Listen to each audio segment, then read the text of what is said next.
Hey everybody out there, my name is Dragnix, and this is Overwatch Friday. This is where I discuss an issue within the gaming or tech world and talk about it at length while putting some Overwatch footage in the background. But before I begin, I have a giveaway to take care of from last week, and the giveaway winner is on the screen right about now. I thank everybody for entering, and for the person who won, contact me on Steam. My information is in the description below, and I'll give you your game as soon as I can. This week I'm giving away a key of Freedom Planet, which was donated by Dynasty Star. Thank you, Dynasty, for giving away the key so that I can give it away on the channel. How do you enter? Well, you have to do two things. One, you have to be subscribed to the channel, of course, and two, you have to answer this question.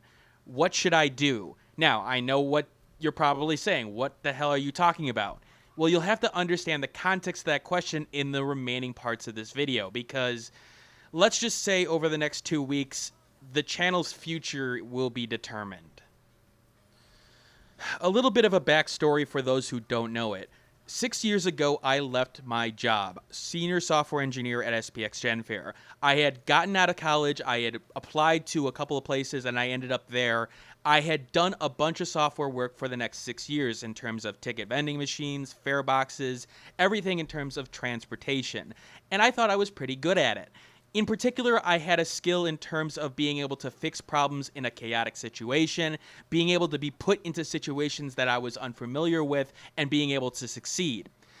Now, you'd think that would be, rather good. I got a senior software engineer position at the age of 28. I was making over $80K a year. I should have been happy, but I wasn't. The thing was that I wanted to be not a game designer, a software designer. I wanted to actually fix the problems as opposed to band-aiding them.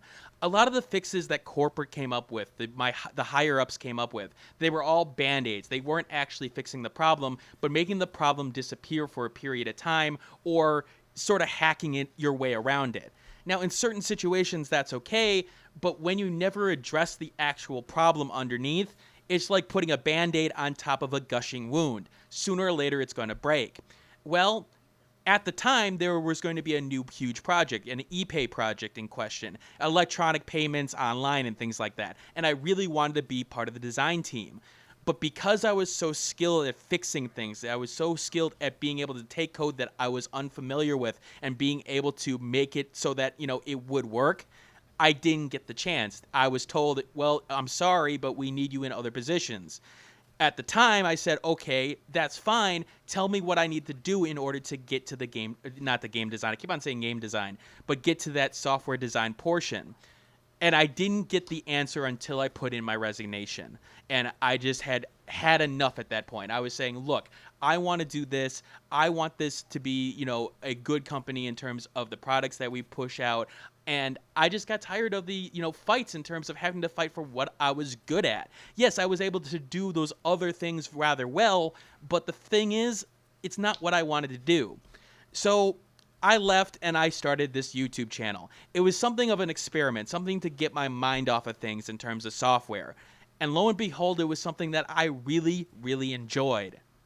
I considered myself lucky. The fact of the matter was that I didn't spend a lot of money while I was at SPX GenFair. I was working all the time. I was, fixing these problems. I don't go out that much. I put money into video games, but, for making $80K, $90K a year at the time, it was, a drop in the bucket. But I had put a bunch of money away, so I was like, let me see if I can make this work. And that's what you've seen over the last 2 years here. But let's just say that things haven't exactly worked out the way that I wanted it to. Now, YouTube is a hard place to get noticed, I understand, but I thought the quality of work that I did over time would eventually get someone big to actually share the actual video in question. Somebody like Total Biscuit. Obviously, that was a dream and a fantasy of mine, but I was hoping that somebody would take notice. Obviously, no one did, even though I do have Open Critic that I'm on, even though I do have a partnership with PlayAsia. It's just not enough in terms of the finances that come in. PlayAsia has not really given me a lot in terms of finances. Again, I do have a referral program. I'll put it in the description below. I do have the Open Critic so that I have got a little bit more visibility, but with only 2,369 subs, at least last time I checked, and a Patreon bringing in about $75 a month, that's not enough to live on.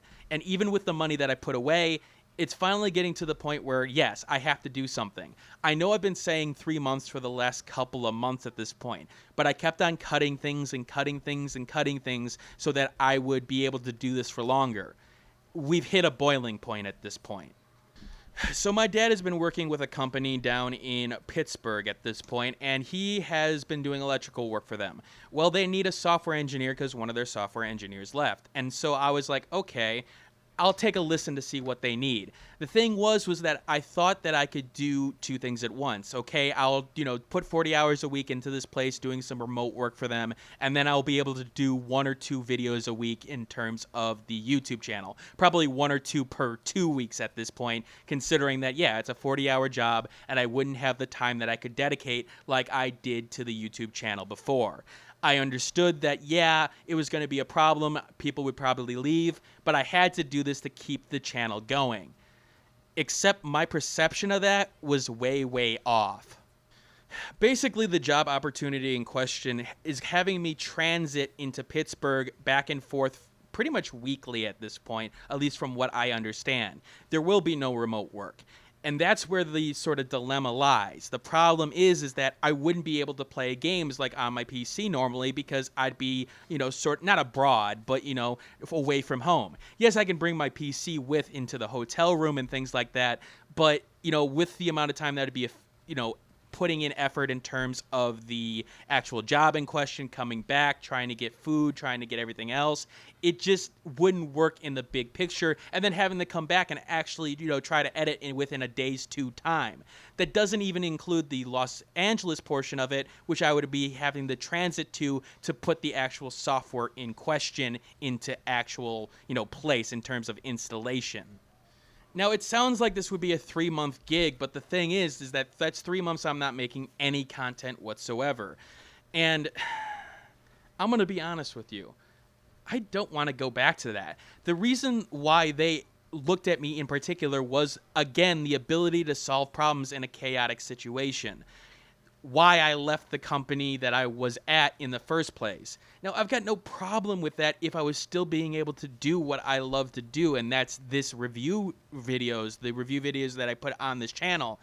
But the idea of having that be the main portion of my life again, I just don't want it. I really don't want it, but I also want this channel to succeed. I want this channel to become the actual main source of revenue for myself so that I can continue giving you guys coverage.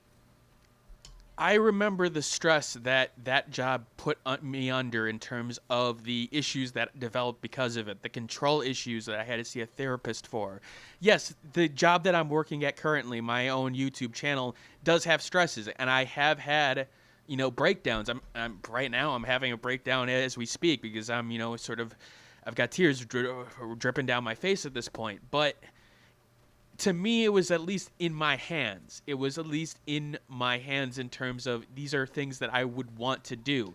The content that I produced was great. Yeah, it wasn't getting noticed, but people who did notice it liked it. People who did notice it found it useful. And it was a question of whether or not I could break through more than anything else. Hell, I've considered the idea of just, getting a retail job and just, doing the 40 hours there and, having enough so that I can just continue doing this rather than go back to that software portion. I think people don't understand how much I hate what that job did to me and what issues that job caused. I know it's not the same everywhere, and I know that I have no expectation that these people would treat me the same way, but when you put in that much effort and you are constantly told that you're one of the best at what you do and you don't get the opportunity to do what you really want to do, it eats at you. It eats at you despite the fact of your successes. I know that place was a horrible, horrible place. I know that place was probably an abomination in terms of what I could expect elsewhere, but all I can think of is that what if that happens again? It's caused other problems in my life with things like Facebook. Me making a post about feeling like I'm trapped in a certain situation and people misinterpreting that. the thing is that that post in question was nothing to do with what the person thought it was at that point. And I'm not talking to the person right now because it's just, there's just too much stress between the two. And I'm tired. I'm tired of really wanting this to succeed and people not understanding that. And this is a lot more emotional than I usually am on the channel. I try to stay professional, but sooner or later the emotions do come out, and I really do want this to succeed. I really do. And that's why I'm taking this issue in terms of the job seriously, because again, if I'm able to build up the finances again, maybe I can do this for another year. Maybe I can after a 3-month hiatus, but I don't know what kind of damage that will cause in terms of, will open critics still consider me a contributor during that time? Will people consider me, having left the channel? I know that consistency is a huge thing on YouTube, supposedly. I haven't seen the results of that at times, but apparently it's a huge thing. So I've sat over the last 2 days thinking, what do I do? How do I fix this? And I've come to a conclusion. I've been putting on the Patreon, putting off the Patreon video because of, issues like, okay, maybe I need to get this secondary job. I can't do that anymore. So next week, the Patreon video will come out and the Stranger Sword City review will come out. Based on the Patreon and based on what kind of, if people do donate and things like that, that will determine my decision going forward.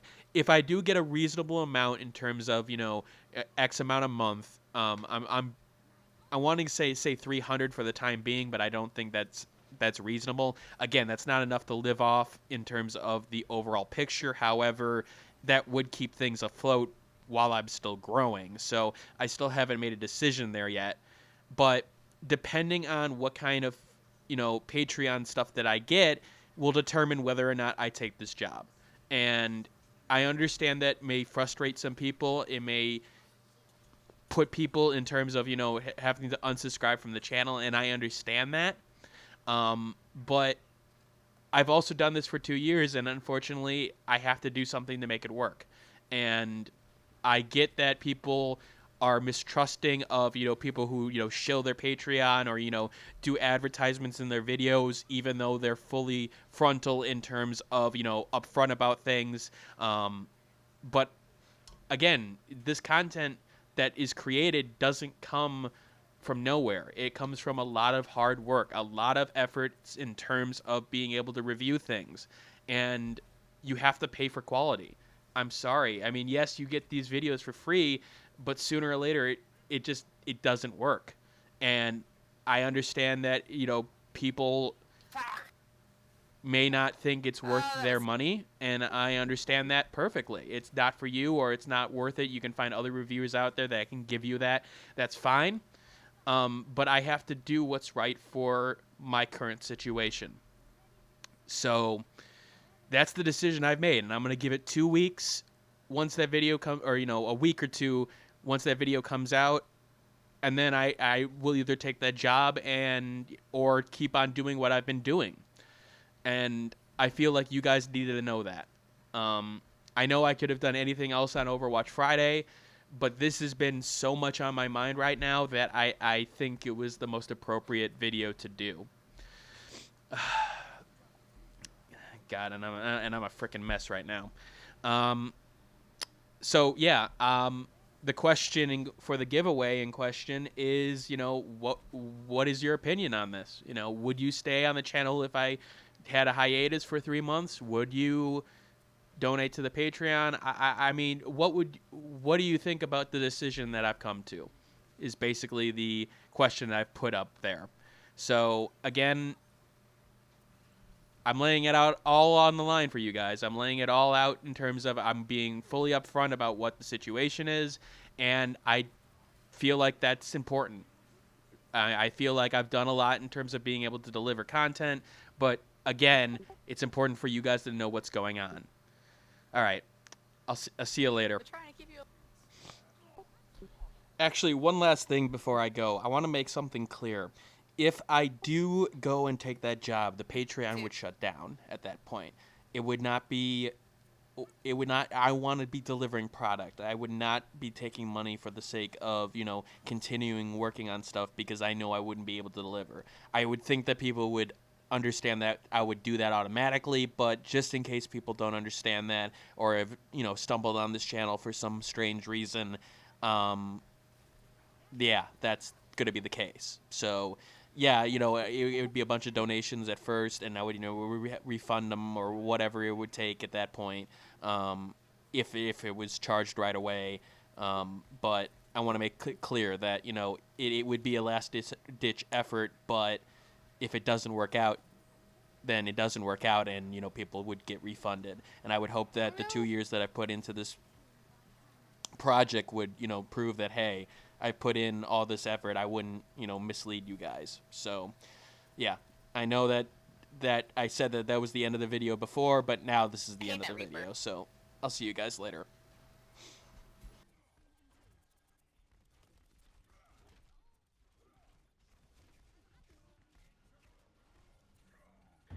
Thanks for watching. Like the video, share it with a friend, and subscribe if you want more content like this. In the description below, you'll find the Steam review accompanying this vid, along with social media that you can follow me on, Twitter, Google+, and Facebook groups. And if you want to support the channel, click that Patreon on the left of the screen. And remember, keep on gaming.